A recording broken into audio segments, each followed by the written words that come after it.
Welcome back to Augmented Voices, the show where we dive into how AI is changing the way we connect and communicate.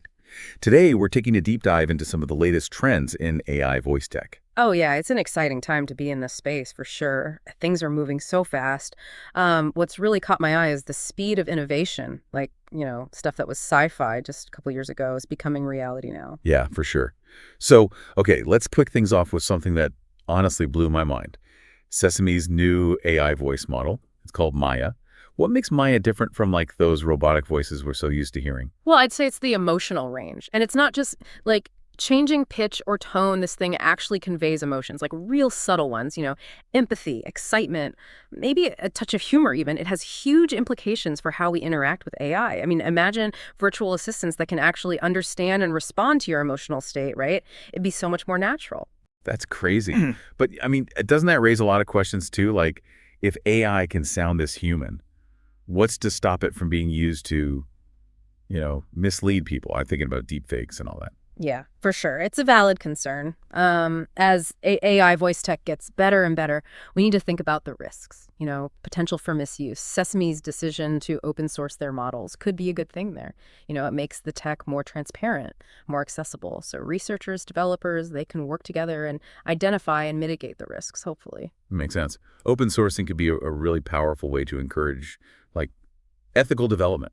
Okay, so let's switch gears a bit. 11 Labs, they just launched Scribe, a transcription tool, and they're making some big claims about its accuracy. Yeah, and the accuracy really is impressive. In some tests that even beat Google and OpenAI. But it's not just the accuracy, it's the features too, right? Speaker diarization, identifying who's speaking when, really precise timestamps, and even laughter detection. Think about what this means for media transcription, accessibility for people with hearing impairments, even analyzing customer service calls. The possibilities are really interesting. So it's not just transcribing words, it's actually understanding the nuances of human speech. It's amazing. Okay, so let's talk about the big players like Amazon and Apple. How are they approaching AI voice integration? Well, Amazon, they're taking a big leap with the new Alexa Plus, which is coming out soon. It's not just an assistant anymore, it's more like a companion. I mean, it can read documents, summarize key points, and even recall details from past conversations.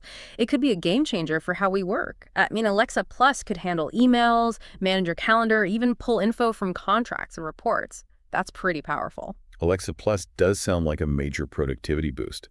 But what about Apple? Is Siri getting a similar upgrade? Well, that's where things get kind of interesting. Apple hasn't really said much about their plans for Siri, but there are these rumors that a major AI-powered update might not come until 2027. There are whispers about some challenges they're facing, like supply chain issues, changes in leadership, even some people leaving the company. That's surprising, right? Siri was like one of the pioneers. Now it sounds like they might be falling behind. I mean, what do you think this means for Apple? Long term, I mean. That's hard to say. But, this delay could definitely give competitors like Google and OpenAI a real edge. It's a super competitive landscape. If companies don't innovate quickly, they risk, well, being left behind. Right. It'll be interesting to see how Apple responds. Totally. It seems like some companies are embracing the rapid pace of AI development, while others are being, well, a bit more cautious. But speaking of different approaches, Perplexity AI is doing something quite unique. They're putting accuracy and real-time search integration, first, instead of just trying to make, like, human-like conversation. Right. And honestly, I find their focus on functionality kind of refreshing. So they just released this updated voice mode, more natural voices, seamless live search, and they redesigned the interface. But the star of the show is their integration with Claude 3.7 Sonnet. Okay, hold on. What's Claude 3.7 Sonnet, and how does it make Perplexity different? Okay, so Claude 3.7 Sonnet, it's an advanced language model that gives Perplexity a big advantage, especially when it comes to, dealing with complex research and multi-step queries.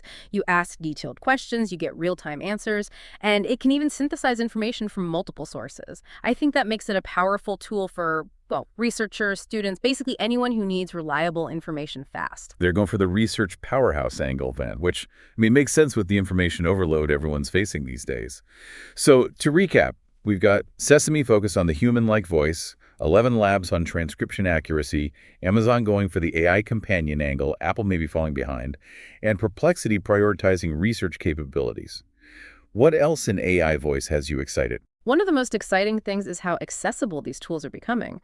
Both OpenAI with ChatGPT and Microsoft with Copilot, they've made their voice features free to everyone. It's a major shift, and it could change how we interact with technology, like across the board. That is a huge shift. Imagine anyone can access powerful AI voice tools now, regardless of their technical skills or how much money they have. I mean, what kind of impact will this have on businesses and regular people? Well, this is where things get really interesting. As more and more people experience high-quality AI conversations, their expectations for customer service and virtual assistants, they're going to change, right? Businesses will have to step up their game to compete. And I think we'll see new industries pop up all based on these, now accessible tools. It's crazy how fast this tech is evolving and how it's already changing everything. We've covered a lot today. Hyper-realistic voices, accurate transcription, and the fact that these powerful tools are now available to everyone. What are some key takeaways you want our listeners to remember? I think the main takeaway is, we're in the middle of an AI voice revolution. It's changing how we communicate, how we work, even how we access information. The companies that embrace this change and focus on, developing things responsibly, those are the companies that will shape the future. I agree, and it's clear that AI voice tech is not some far-off thing anymore. It's here, it's changing things now. Yeah, it's amazing how far we've come. And I think it's, not just about the tech itself, but how it's used to solve real problems, create new possibilities. Right, like we've talked about the good stuff, increased efficiency, accessibility, personalized learning. But I mean, what about the downsides? AI voices are everywhere now. How do we make sure they're used ethically? That's the big question, isn't it? And it's something we got to keep asking ourselves, especially as the tech keeps changing. One thing that worries me is bias. AI systems are trained on huge data sets. And if those data sets, reflect existing biases in society, well, the AI can just make those biases worse. Yeah, that's a really important point. So how do we deal with that? Is it about creating more diverse data sets? I mean, that's part of it, making sure the data is actually representative of the world, right, with all its diversity. But it's not just the data, it's also the algorithms, the people who design and develop them. We need diverse teams working on this stuff to make sure the tech is fair, unbiased, and actually good for everyone. That makes sense. Diversity in the data and the teams building it.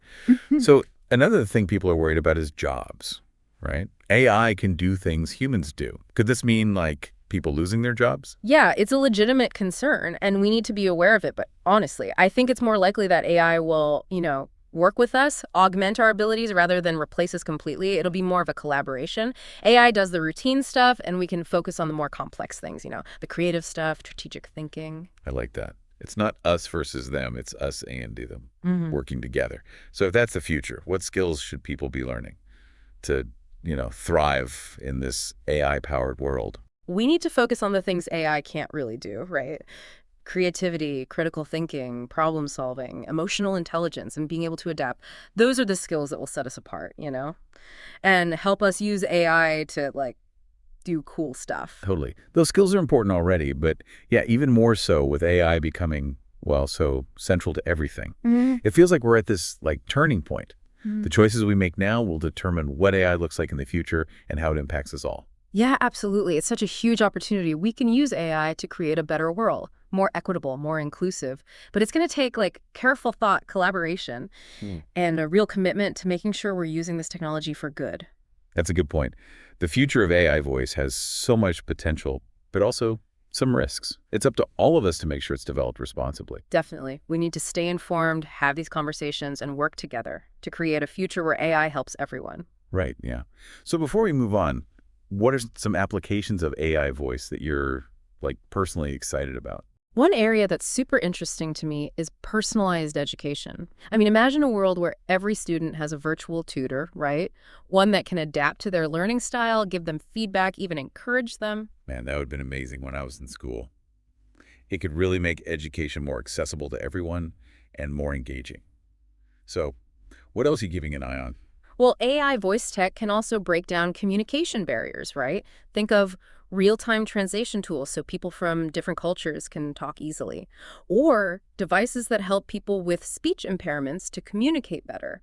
Those are really powerful examples of how AI can make the world more inclusive. Any other areas that have you feeling optimistic. Oh, yeah, definitely healthcare. We already see virtual assistants reminding people to take their meds, schedule appointments, that kind of thing. But imagine like diagnostic tools. They could analyze your voice to detect, early signs of disease or mental health conditions. Wow, that's incredible. It could revolutionize preventative care and early intervention, too. Exactly. And it could also help deal with the shortage of healthcare workers, especially in, rural areas. Virtual assistants could offer basic medical advice, triage patients, even connect them with specialists remotely. It's amazing to think about how this technology could improve healthcare for everyone. So as we wrap up this deep dive into, well, augmented voices, what's the one thing you want listeners to take away from all this? I think the main takeaway is, AI voice tech is here to stay. And it's changing super fast. It's up to us to, stay informed, be part of the conversation, and work together to shape how this powerful technology develops. That's a great point. It's been a really insightful conversation. I'm sure our listeners are feeling, well, inspired by all this and maybe a little overwhelmed by all the possibilities and challenges ahead. Oh, yeah, it's definitely a lot to take in. But it's an exciting time. We're basically seeing the birth of a new era of communication. And, the possibilities really are endless. Yeah. It's a lot, and it feels like, we're just getting started. So we've talked about the big stuff, but now I want to get into specifics, like how is AI voice actually being used in different industries? Anything cool you've seen? Well, one area that's changing a lot is customer service. Oh, and another area where it's making a difference is education. Imagine personalized tutoring systems that can, adjust to each student's learning style, give them real-time feedback. I wish they had that when I was in school. It'd really make education more accessible, and more fun, too. For sure. And it's not just students. It can be used for employee training, too. Yeah. Or, audio descriptions for people with visual impairments. The possibilities are pretty cool. It sounds like there's, no limit to what we can do. So as we wrap up augmented voices, what trends should our listeners be watching for? What's next? One thing to watch is AI voice tech becoming more integrated into our everyday devices. Voice-activated appliances, smart homes, even cars that you can talk to. It's like we're moving towards a world where we can just, talk to everything. So what else is on your radar? Well, AI voices are becoming more personalized, more emotionally intelligent. AI assistants that can understand how you're feeling and offer support. That's interesting. So it's not just about AI doing stuff for us. It's about, having a relationship with it. Yeah, I think that's a good way to put it. As AI voices evolve, they'll definitely change how we think about technology. It's something to consider, It definitely is. So any advice for our listeners as we, head into this uncharted territory? Stay informed and don't be afraid to, try new things. We're shaping the future of AI voice right now. So, get involved. Well said. It's been a fascinating deep dive into the world of augmented voices. I think it's safe to say the future of communication is going to be pretty interesting. Thanks for joining us, everyone, and we'll see you next time on Augmented Voices.